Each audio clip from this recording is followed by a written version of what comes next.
Intuitives. Been a few days because things get crazy and I still haven't gotten to replace this piece of shit. But hopefully, when I'm off on Monday, that'll get done. Things keep coming up and people don't show up to work, and then I end up working double shifts. This is why, you know, you don't. This is why teenagers shouldn't be treated like little princes. I think it's a Chestertology thing, because again, a lot of people in Chester County think they're some kind of anointed royalty because they've heavily relied on, the old boys clubs their whole life, and they assume that old boys club has like actual influence in the world and not just in their little insulated suburban bubble that is trying with all its might to retain as much of 1980s Reaganite culture as it can, and that bubble is slowly bursting as many of the boomer generation dies or moves to Florida. Del Boca Vista, yeah, it's like an episode of Seinfeld. That's what working at a retirement community is like. Pretty damn accurate. But what I wanted to talk about today, and I see some new people subscribe. Thank you for taking pity on me and listening to some nobody do low rent talks on YouTube who doesn't know what he's doing, but I appreciate it. And I might just make it to 1,000 subscribers yet. But what I wanted to talk about today is how INFJs cannot stand, actually abhor liars. And there's different types of liars, and there's some where, most people would lie in that situation.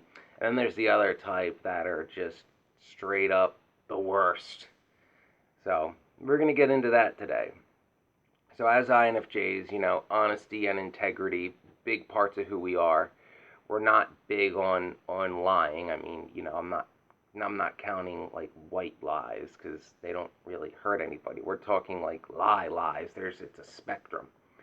And as INFJs, we don't, I'm not saying we don't lie, but we certainly lie significantly less than, the quote majority of people. And the reasons behind why an INFJ would lie would most likely be different, in that it wouldn't be, I got to get ahead at all costs and screw everybody but me, we are baby boomers. So wait, well, there's people like that aren't boomers, but they seem to be the pioneers of the, I got mine mentality, at least on a massive scale.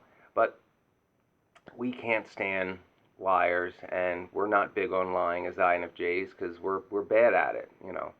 Us trying to be fake doesn't usually end well.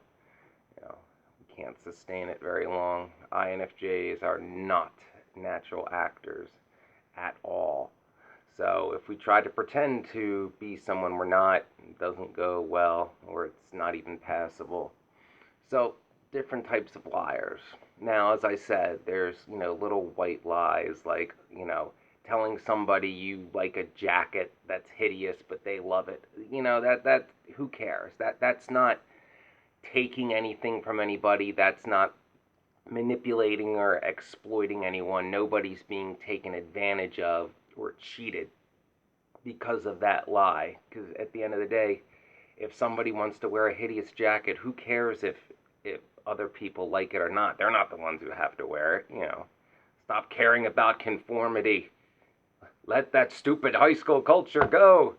But in other senses, or other examples, lying can cheat people and exploit people. And I will give you a recent example that happened at work, which me and the assistant pro will right this wrong. And this guy hopefully should, by rights, be kicked out of the club because he's had quite a history of being a scumbag. So for those of you that are familiar with golf, you know what a rangefinder is. They're like $400, and apparently you can't play golf without it because, I consider it cheating because it tells you how far to hit and slope and all that. But our members lose them all the time because despite me suggesting to them, hey, you should put your last name on it and, the name of the club where I work at, because that way, if they were to lose it while playing away at another club, the club that they're a guest at would call our club and be like, hey, do you have a guy named Smith at your club? And we can be like, hey, Bob, your rangefinder's down at, French Creek Country Club. They found it. Why? Because it had his name on it and the name of his home club, and they would contact the home club. But no, that would mean logic and change. And in Chester County, logic and change are like the evilest of the evil. It's like, change, status quo is our religion. But anyway, so they're constantly losing them. And we're constantly, people are turning them in, and we turn them into the pro shop. And a lot of people have the same ones. So again, if there's no name on them, how do we know whose they belong to? We don't. We have no way of knowing. We can't dispute somebody's claim of ownership. So recently we had two of this exact same rangefinder come in, and we've had this loudmouth claiming that he lost his weeks ago, and he cries about it every time he comes in. This guy, to paint a picture, is a overweight 60-something-year-old alcoholic who acts like a teenager, never grew up. He rides a lawnmower for a living, had the opportunity multiple times over the years to become a partner in the company, but, quote, didn't want to do it because it would cut into his golfing and bar time. But then on the other hand, he had a chance to be a boss and make more money, but that would have meant more responsibility. Doesn't want to do it. But then on the other hand, he cries poverty and all that. But yet he's a member at a private country club, which we all know, regardless of how you feel about golf, a country club membership cannot be considered in any way a necessity. That is purely a luxury item. Nobody needs a country club. That's just simple reality. Anyway, so, for weeks, me and the other staff and the other employees, $400, I lost my $400 rangefinder. And this guy, even if I don't know if I've ever seen him sober, but even if he has like 2 drinks in him, he always sounds like he's half in the bag. I mean, this guy will get so piss drunk playing golf that he will indeed piss himself. This has happened multiple times, and his lack of shame will allow him to go up to the bar, hit on the 28-year-old bartender with piss pants. Like, he will not even change. This is how little shame this man has. So anyway, I've been hearing for weeks about this lost rangefinder, and one of his good friends, who is like a decent guy, he helps fix stuff around the course, because our clubhouse is old and from the 70s, and this guy's retired and likes to have something to do every now and again. And it became a running joke, because I run the podium. I'm like the starter guy, and then I got a couple young college kids like cleaning clubs and carts that work for me.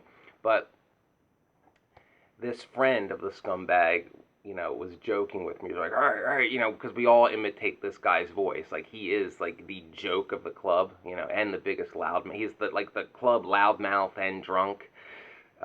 He's gotten into numerous trouble over the years, but his friend was like, hey, find a rangefinder. And I'm like, as a matter of fact, there's 2 of them that fit that description in the shop now. I'm like, why don't you take a look or send him a picture? I'm like, I can't say for certain that one is his, because I don't know. I only know what it looks like based on the description, kind of thing.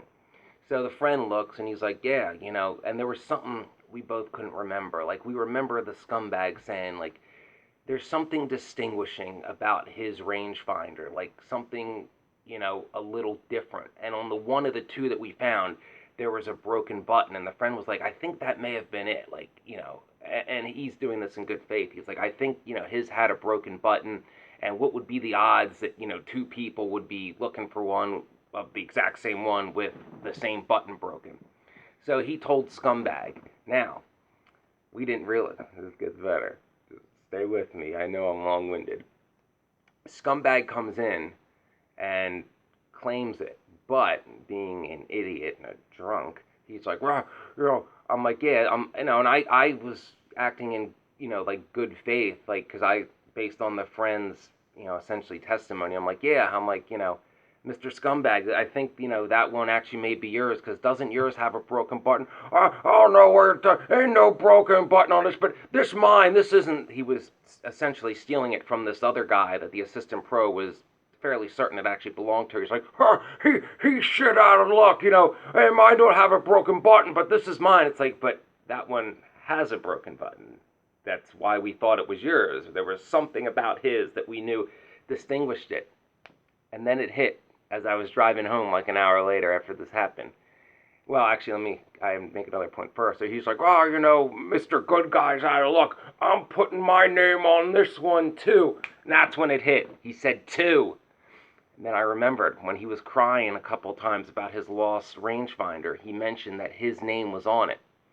So therefore, it easily would have been his because he had his name on it. But the ones that were found had no name on them. And it had a broken button, which he claimed his didn't have. So he claimed one with a broken button, even though he swears his didn't have a broken button.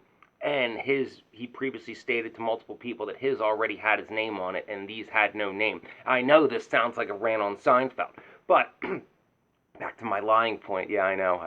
That's my sidebar / context. I always take a while to provide context. This guy is such a scumbag that he took a rangefinder that he knows full well isn't his, that he knows that the assistant pro is 90% certain who it belongs to, straight up just lied to claim it, and straight up told, the guy that it most likely actually belongs to that he's shit out of luck. All because, quote, because this guy's an idiot and he's loud as shit. He's like, hey, I'm out of something for $400. I'll take it from somebody else. I don't care. Happy holidays. Then that is a dead-on impression of how he talks. He's a short little round bowling ball of a man with a bald head. He used to wear a rug, which was even more hilarious. Yes. It's like a caricature.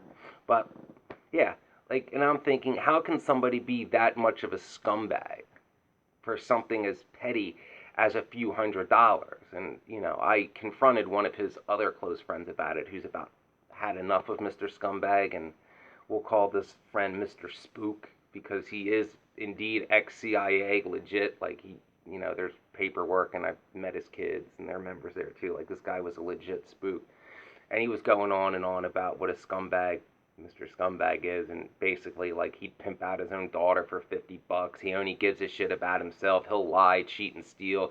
And his whole life, Mr. Scumbag's, is about trying to pretend he's something that he's not. Trying to pretend that he's some, upper middle class country club guy, when really, he mows lawns for a living, because he was never willing to take on the responsibility of management, but because he doesn't want to actually, be a manager and lead. He just wants to ride his lawnmower, but thinks that he should be making six figures for that, and tries to spend all his money on frivolous, unnecessary things to try to make himself fit in with people who actually have money.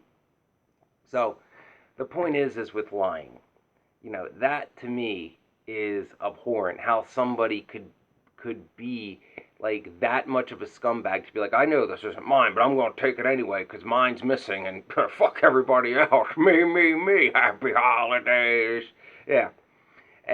And don't worry, me and the assistant pro are going to prove this, and I'm in good with the club president, as I helped get her elected, the first female president of the club in a old boys golf club, which is pretty cool on the microcosm. And this guy's been in numerous trouble, so it's going to come back to bite him. He was strutting around like he thinks, like he's so smart, and he fooled everybody and pulled one over on us. No.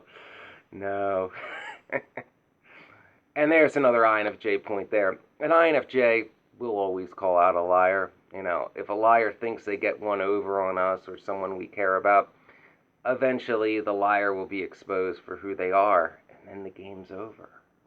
And then people know what they are. But there's a few other types of lies I want to get into briefly. And that is, some lies you can't really fault people for, and I would say under force and duress. Like, if somebody is basically backed in a corner and asked if they were comfortable with some doing something, but at the same time, weren't allowed to say no, they're lying about it, they're comfortable with it, but they're in an environment that doesn't allow them to speak freely and tell the truth. And of course, another common one would be, like little kids lie when they get in trouble, or teenagers lie when they get in trouble. That's almost like survival instinct. And especially, we're not talking about like being in trouble, like cheating on somebody. We're like talking about like stupid like school rule shit, like no, I wasn't chewing gum because you said so, boomer master, kind of shit, where again, no consequences. But my main point about talking about INFJs in lying is the scumbag liars, the ones that will lie, cheat, and steal, exploit, use, abuse, just to get themselves one little inch, you know, ahead of everybody else, because they don't care. They only care about themselves. And that's the type of liars that you really have to look out for. You see them in relationships too. You know, you see commonly, the guys that want want to conquest a like demisexual girl who doesn't sleep around, just to say that they did, and they will convince her that they're looking for a relationship that magically lasts about 2 months. My advice to that, like males and females, like if you're like in the hookup culture, leave us demisexuals alone. Like just be honest about what you're looking for. There's plenty of men and women who are looking for something casual, or friends with benefits, or all that. Go hook up with each other. Leave those of us that are not into that scene alone. Do not, manipulate and deceive us as some kind of, like conquest. I had some friends of my brothers who were strippers try to play that game with me. They failed miserably, but at last they tried.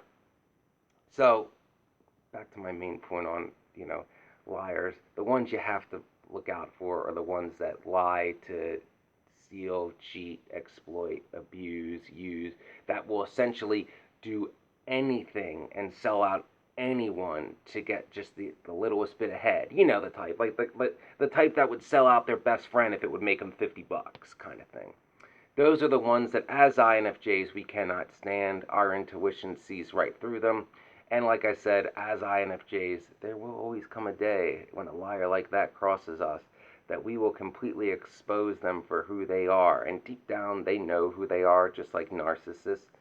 But a narcissist, no matter what, always thinks they're the greatest person in the world, even if exposed. A liar, when you shatter a liar's little bubble, and everybody can look and point and all that, it's game over. They can't come back from that. They'll run with their tail between their legs, which is exactly what they deserve, especially if they've been given multiple opportunities to set things right, like essentially being, having been told more or less that the jig is up. So remember, intuitives, trust your intuition. If you think somebody's lying, they most likely are, especially if you know it's a pattern of behavior for them. And never sell out your integrity by lying. It will come back to haunt you someday.